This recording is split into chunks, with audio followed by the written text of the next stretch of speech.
We just need more women. Through Hillary Clinton and Sarah Palin, Carly Fiorina and Michelle Bachmann. That's the argument that strategists, political scientists and pollsters focusing on female candidates make about the race for the White House. More women means less attention on pantsuits and more on political strategy. More women means a candidate is judged on her merits, not as a human proxy for more than 50% of the population. More women makes it easier for every woman running. In the 2020 presidential primary, 6 women-mounted campaigns on the field finally had more than enough women to assemble a basketball team, or to minimize the use of sports metaphors in politics, if they so chose. The first to drop out. Senator Kirsten Gillibrand, who attempted to distinguish her candidacy by offering the most outspokenly feminist message of the field. Of course, there are many explanations for why Ms. Gillibrand's candidacy failed to catch fire. Like the majority of the primary contenders, she struggled to overcome campaign cash woes and strategic miscalculations, and with breaking from the pack. But her fiercely feminist message, according to those who study women in politics, offered a powerful test case of the different ways women can run for president, and of the obstacles they continue to face, even in a field crowded with female contenders. More female candidates in a race can help voters see women as viable political leaders without making any one campaign a referendum on gender equity. A bigger field also means that an explicitly feminist case may struggle to break through, because other choices abound. We know that women do believe women candidates represent them better than men. And the amazing thing about this cycle is how many choices there are, said Lauren Leader, head of women's civic group All In Together, and who has known Ms. Gillibrand for nearly a decade. But that meant it was harder for Kirsten. She doesn't automatically stand out as the feminist icon in this race when there are so many other women, while Mrs. Clinton negotiated how best to talk about gender for much of her time in public life. All of the major female candidates in 2020 have embraced, to varying degrees, putting their experience as a woman in politics at the center of their appeal to voters. When Senator Elizabeth Warren released a proposal for universal child care in February, she discussed the policy in the context of her own personal history. I remember how hard it was to find affordable and high-quality child care when I was a working mom with 2 little ones, she wrote in a Medium post. In May, Senator Kamala Harris announced an initiative to close the gender pay gap, grabbing headlines on a signature issue of Ms. Gillibrand's. On the campaign trail, she describes being asked about women's issues. I'd look at them and say, I'm so glad you want to talk about the economy, she said, at a campaign event in South Carolina earlier this summer. Women's issues are everyone's issues and all issues are women's issues, in which Senator Kamala Harris announced an initiative to close the gender pay gap in May. Maddie McGarvey for The New York Times. And Senator Amy Klobuchar of Minnesota talks openly about the double bind of being a woman in politics. You also have to show you can do tough jobs, and then people say you're too tough. Like you can't win, right?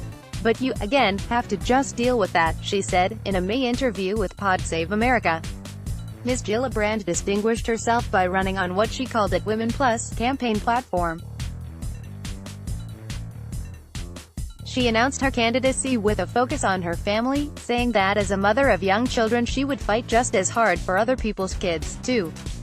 Her campaign logo was Barbie pink, and her slogan, Brave Wins, a reference to a children's book she wrote profiling famous suffragists. In May, Ms. Gillibrand went to Atlanta for an event on abortion rights, telling a reporter that she was going to lead the fight against these unbelievable, draconian, inhumane abortion bans. During the Democratic primary debates, she proactively brought up topics relating to issues like gender dynamics and reproductive rights, more than nearly all the other candidates, according to an analysis by the Women in Politics Institute at American University and the Barbara Lee Family Foundation, which studies and supports women in politics. Those moments and others like them, when she leaned the most into her feminist credentials, were the times when her campaign got the most traction, say strategists and those who study women in political power. The question is, how do you break through in this environment, said the Democratic operative Christina Reynolds, Vice President of Communications at Emily's List. What Kirsten Gillibrand showed is speaking directly to women's issues and women's voters might get you a little breakthrough. Tressa Undum, a pollster who specializes in surveys on gender issues, said that discussions of fairness and power carry more political currency than they used to just a few years ago. Voters have started using terms like misogyny and patriarchy in focus groups, words Ms. Undum never heard mentioned until Donald Trump won the White House. Even so, she notes, Ms. Gillibrand's message was not enough to distinguish her beyond the audience of the activists, strategists and political junkies covering every twist of the primary race. We all see her as the woman candidate, but she's not really because they're all talking about these issues, Ms. Undum said. Just take abortion, every single candidate is against the Hyde Amendment. Some of the explanation for how her campaign unfolded clearly rests with Ms. Gillibrand, who struggled to connect with a broad enough range of voters. Her efforts in the second debate to seize the spotlight by challenging former Vice President Joseph R. Biden Jr. over his position on a child care tax credit in 1981 failed to gain as much traction as earlier attacks on his record by Ms. Harris did. Gillibrand really pushed the Brave Wins message, which was a little bit hard to get your head around. People didn't totally understand what that meant, Ms. Leader said, while the other women in the race, like Ms. Klobuchar and Ms. Warren, overcame early attacks on their character. Some suggest Ms. Gillibrand struggled to push back against charges that she is too politically calculating, a reputation that tends to be deployed more negatively toward female politicians than their male colleagues. She's always been political astute, said Kelly Dittmer, a Rutgers University professor who studies female candidates. One of the criticisms that I think is in fact imbued with sexism is that she's too ambitious and too calculating. On one issue, Ms. Gillibrand did stand out, to her detriment. Al Franken. Ms. Gillibrand faced persistent questions about her position on her former Senate colleague, who retired in 2017 following allegations of sexual harassment, while Ms. Warren and Ms. Harris also called for Mr. Franken to step down, a fact often mentioned by Ms. Gillibrand's frustrated aides. Ms. Gillibrand moved first, awarding herself the credit and the blame for the caucus-wide call. Renee Bracy Sherman, a reproductive rights activist, recounted seeing Ms. Gillibrand address a group at the Wing, an all-female social club, in June 2018, and feeling horrified when the first question asked was about her decision to push for Mr. Franken's resignation. They tried to blame her for something a man did, said Ms. Sherman, who has donated to Ms. Gillibrand. Ms. Warren and Ms. Harris. Even in a feminist women-centric space she's getting asked about that image. When Senator Elizabeth Warren released a proposal for universal child care in February, she discussed the policy in the context of her own experience. Credit Dustin Chambers for The New York Times that Mr. Franken appeared to be a factor in Ms.